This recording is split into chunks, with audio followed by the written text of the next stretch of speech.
I want to spend some time on what I think most people would agree is your biggest hit, and that is as the voice of Elsa in Frozen. And here you are singing Let It Go. Let it go, let it go. Can't hold it back anymore. Let it go, let it go. Turn away and slam the door. I don't care what they're going to say. Let the storm rage on. The cold never bothered me anyway. Dina, when you recorded that song, did you have any inkling how huge it would be? No, I knew it was really, it was an accomplishment, a great get to be a Disney princess, you know, to be welcomed into the Disney family and be in a musical. I knew that that was pretty epic, but I had no idea it would become the phenomenon that it did. So I came in once and I sang it, and then I came back another time because they had written another part to it, and they had changed some of the lyrics, and I realized that I felt like my voice sounded too mature in order to really embody this young woman that you see in the movie. And so I asked them to take it up. I don't know why I did that, because then when I'm in concert all over the world, I have a cold and I just want to kill myself. But I asked them, let's take it up a half step and see, because then that sounds a little bit more innocent in my voice, a little younger, I think. And so as I was watching it just now, I was thinking, geez, what was I thinking there? But I'm glad, because she sounds a little younger and a little bit more vulnerable, and you know, not like I'm smoking 20 cigarettes before I get up there. No, Elsa was not smoking not a that pack. I smoke, but So exactly. You sing the song at the Oscars, and it wins. And of course, what many people remember about that night is that John Travolta introduces you. Please welcome the wickedly talented one and only Adele Dazeem. And here's the question I have. What was your immediate reaction when you heard that? And when did you realize what a huge gift he had given you?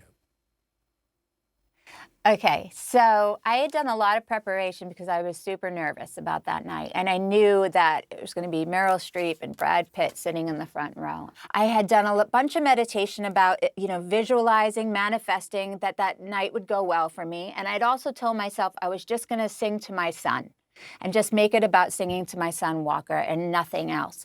And so I had all this preparation going on, and they get me out there and they set me, and the spotlight comes on and he says that, and I have about 8 seconds to get my S together. And what goes through my head all in those 8 seconds is, did he just screw up my name? Oh my God, why is this happening to me? This was my dream come true, to be at the Oscars. Get over yourself, stop having a pity party. Oh my God, Brad Pitt is there, and sing. You know, it's all, it was all in 8 seconds. So, and then it was just like, sing to Walker, to get, you know, be serious. So, and then yes, I came off stage, and then I realized that what a great gift it would be, because I had all these followers in sort of the Broadway world and people that were saying, how could he screw up her name? But then there were all these people that didn't know me from other demographics and walks of life that maybe hadn't been to the theater and don't know that side, who said, who's this girl they're talking about? So then you know, it actually widened my audience and ended up being a great thing. And now it's fun to just laugh about. And have you ever messed up somebody's name that badly? Yeah, but not at the Oscars, and maybe not quite that badly. All right, here's where this interview is about to get a little weird. I want to spend some time talking about Let It Go, because I don't get it.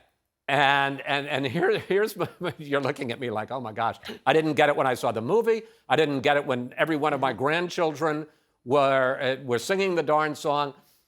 I mean, it's a great song, but it's supposed to be about women or a girl's empowerment. But in fact, it's about a girl who is so messed up with her curse that she decides to give into it. And, you know, as the line goes, let the storm rage on.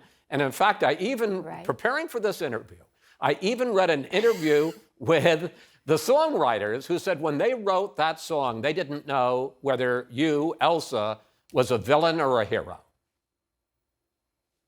So Well, what? All right, I'm They- going deep here. that's a lot of things, and some things that I've thought about before. Okay, so why do you think it's not a song of empowerment? Let the storm rage on. She's been holding these all of her power. She has to hold it back. She has to wear these gloves, because if she really allows herself to be herself and to unleash this power, she might hurt people in her life. She's already hurt her sister. So she's been holding on to it and keeping it and concealing it and keeping it inside. And so to me, it's about, especially as women, letting embracing that thing that makes us so powerful, that makes perhaps even ferocious, that makes us extraordinary in the world, and not being afraid to share that and be ourselves. So Adina, that's I empowerment. promised to let it go after this, but she locks Yeah. herself in an ice castle. Why is that a good thing? I love that you're telling me the plot in this interview. Okay, so yeah, she locks herself in her ice palace because she feels like an outsider. She's been ostracized. No one loves her. She's alone, so she locks herself in this ice castle. You're right. I'm faltering here. I think she's just one of those lonely people at the top.